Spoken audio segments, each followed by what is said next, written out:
Hello friends, welcome to smile talk paramedical channel.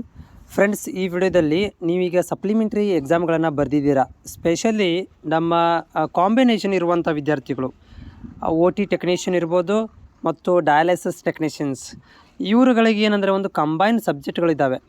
ಉದಾಹರಣೆಗೆ ಹೇಳೋದಾದರೆ microbiology, biochemistry ಎರಡೂ ಕೂಡಿಸಿ ಇವರು 100 ಮಾರ್ಕ್ಸಿಗೆ ಎಕ್ಸಾಮ್ ಬರೀತಾರೆ. ಅಂದರೆ 50 ಮಾರ್ಕ್ಸಿಗೆ ಡಯಾಲಿಸಿಸ್ದವ್ರು ಬರೀತಾರೆ.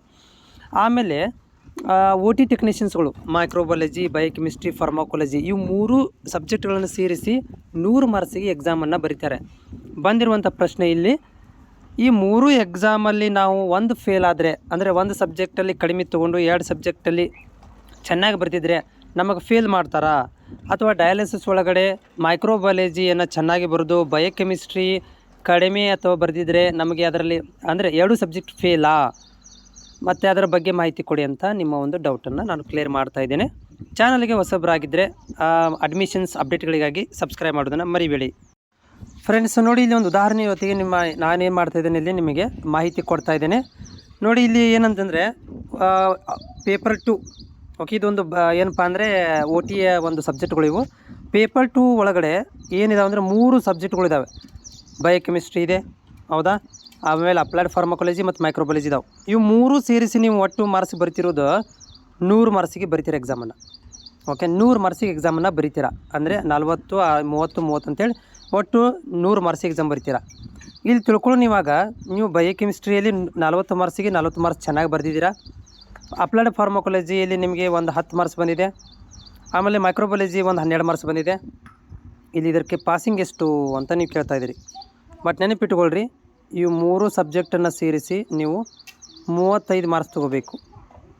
35 ಮಾರ್ಕ್ಸನ್ನು ತೊಗೋಬೇಕು. ಆಮೇಲೆ 3ಕ್ಕೂ ಕೂಡ 3 ಸಬ್ಜೆಕ್ಟನ್ನು ಕೂಡ ನೀವು ಅಟೆಂಪ್ಟ್ ಮಾಡಿರಬೇಕು, ಅದಕ್ಕೆ ಟಚ್ ಮಾಡಿರಲೇಬೇಕು, ಹೌದಾ? ಆಮೇಲೆ ಇನ್ನೊಂದು ಏನಂತಂದರೆ, ಇದರಲ್ಲಿ ನೀವು ಯಾವುದಾದ್ರೂ ಒಂದು ಸಬ್ಜೆಕ್ಟು ಬಯೋಕೆಮಿಸ್ಟ್ರಿ ಚೆನ್ನಾಗಾಗಿದೆ, ಒಂದು 25 ಮಾರ್ಕ್ಸ್ ಬಂದಿದೆ ನನಗೆ. ಆಮೇಲೆ ಅಪ್ಲೈಡ್ ಫಾರ್ಮಕಾಲಜಿಯಲ್ಲಿ ನನಗೆ ಎಷ್ಟಪ್ಪ ಅಂದರೆ 5 ಮಾರ್ಕ್ಸ್ ಬಂದಿದೆ. ಆಮೇಲೆ ಮೈಕ್ರೋಬಯಾಲಜಿಯಲ್ಲಿ ನನಗೆ 5 ಮಾರ್ಕ್ಸ್ ಬಂದಿದೆ. ಇವಾಗ ಏನಂತಂದರೆ ಇದನ್ನೆಲ್ಲ ಕೊಡಿಸಿದರೆ ನಿಮ್ಗೆ ಎಷ್ಟಾಯಿತು? 35 ಮಾರ್ಕ್ಸ್ ಆಯಿತು. ಇಟ್ ಮೀನ್ಸ್ ಇವರ ಪಾಸ್ ಆದಂಗೆ ನೀವು, ಓಕೆನಾ? ಯಾಕಂದರೆ ನಮಗೆ 100ಕ್ಕೆ 35 ಬೇಕಂತ ಹೇಳಿದ್ದಾರೆ. ಬೋರ್ಡವ್ರು ಏನು ಹೇಳಿದಾರೆ ಅಂದರೆ 100 ಮಾರ್ಕ್ಸಿಗೆ ನಮಗೆ 35 ಬೇಕು ಅಷ್ಟೇ. 3 ಸಬ್ಜೆಕ್ಟ್ ಕೊಡಿಸಿ 35ರಲ್ಲಿ ಪಾಸ್ ಆಗಬೇಕು. ಇಲ್ಲಿ ಎಲ್ಲದರಲ್ಲೂ ಕೂಡ ನಾವು ಒಂದರಲ್ಲಿ ಚೆನ್ನಾಗಿ ಮಾಡಿಲ್ಲ, 2ರಲ್ಲಿ ಚೆನ್ನಾಗಿ ಮಾಡಿದ್ದೀವಿ ಅಂದರೆ 1 ಚೆನ್ನಾಗಿಲ್ಲ 3 ಫೇಲ್, ಈ ಥರ ಇಲ್ಲ. ಅಟೆಂಡ್ ಆಗಿರಬೇಕು, ಕಂಪಲ್ಸರಿ ಇದೆ. ಎಲ್ಲಿ ಕೂಡ ರೂಲ್ಸ್ ಇಲ್ಲ 2 ಸಬ್ಜೆಕ್ಟನ್ನು ನೀವು ಚೆನ್ನಾಗಿ ಮಾಡಿ 1 ಸಬ್ಜೆಕ್ಟ್ ನೀವು ಫೇಲ್ ಆದರೆ 3 ಫೇಲು, ಈ ಥರ ಇಲ್ಲ ಈ ಒಂದು ಕೂಡ ಇದರಲ್ಲಿ. ಸೊ ಡಯಾಲಿಸಿಸಲ್ಲಿ ಕೂಡ ಹಾಗೆ ಏನಂತಂದರೆ, ಇಲ್ಲಿ ನೀವು ಬಯೋಕೆಮಿಸ್ಟ್ರಿ ಮತ್ತು ಮೈಕ್ರೋಬಯಾಲಜಿ ಎರಡೂ ಸೇರಿಸಿ ನೀವೇನು ಮಾಡ್ತೀರಾ? 100 ಮಾರ್ಕ್ಸ್ ಎಕ್ಸಾಮ್ ಬರೀತೀರಾ. 55 ಎರಡು ಕೂಡ ನೀವು ಎಕ್ಸಾಮನ್ನು ಬರೀತೀರಾ. ಇಲ್ಲಿ ನಾನು ಬಯೋಕೆಮಿಸ್ಟ್ರಿಯಲ್ಲಿ ನಿಮಗೆ ಏನಾಗಿದೆ? 35 ಮಾರ್ಕ್ಸಿಂದು ಬಂದಿದೆ. ಮೈಕ್ರೋಬಯಾಲಜಿ ಒಂದು 5 ಮಾರ್ಕ್ಸ್ ಅಷ್ಟೇ ಬಂದು ತಿಳ್ಕೊರಿ, 40 ಮಾರ್ಕ್ಸ್ ಆಯ್ತು ನಿಮ್ಮದು. ಇಟ್ ಮೀನ್ಸ್ ಇವರ ಪಾಸ್, ನೀವು ಪಾಸ್ ಆದಂಗೆ. ಅಟ್ಲೀಸ್ಟ್ ಏನಂದರೆ ಇಲ್ಲಿ ಕಂಪಲ್ಸರಿ ಏನಿರೋದಂದರೆ ಬಯೋಕೆಮಿಸ್ಟ್ರಿ ಮತ್ತು ಮೈಕ್ರೋಬಯಾಲಜಿ ಎರಡೂ ಟಚ್ ಮಾಡಲೇಬೇಕು ಕಂಪಲ್ಸರಿ. ಸಬ್ಜೆಕ್ಟ್ಗಳನ್ನು ಎಕ್ಸಾಮಲ್ಲಿ ಬರೀಲೇಬೇಕು. ಆದರೆ ಒಂದು ಸಬ್ಜೆಕ್ಟಲ್ಲಿ ಚೆನ್ನಾಗಿ ಬರೆದಿದ್ದು ಇನ್ನೊಂದು ಸಬ್ಜೆಕ್ಟಲ್ಲಿ ಕಡಿಮೆ ಬಂದಿದ್ದರೆ ತೊಂದರೆ ಇಲ್ಲ, ಎರಡೂ ಕೂಡಿ ನಿಮಗೆ 35 ಬೀಳಬೇಕು ಅಷ್ಟೇ. ರೂಲ್ಸ್ ಇರೋದು 100ಕ್ಕೆ 35 ಮಾರ್ಕ್ಸ್ ಬರಬೇಕು. ಇಲ್ಲಿ ಡಿವೈಡ್ ಇಲ್ಲ. ನೀವು ಇಲ್ಲಿ ಬಯೋಕೆಮಿಸ್ಟ್ರಿಲಿ ಇಷ್ಟೇ ತೊಗೋಬೇಕಂತಿಲ್ಲ, ಮೈಕ್ರೋಬಯಾಲಜಿ ಇಷ್ಟೇ ತೊಗೋಬೇಕಂತ ಕಂಡೀಷನ್ ಹಾಕಿಲ್ಲ ಬೋರ್ಡ್ನವರು.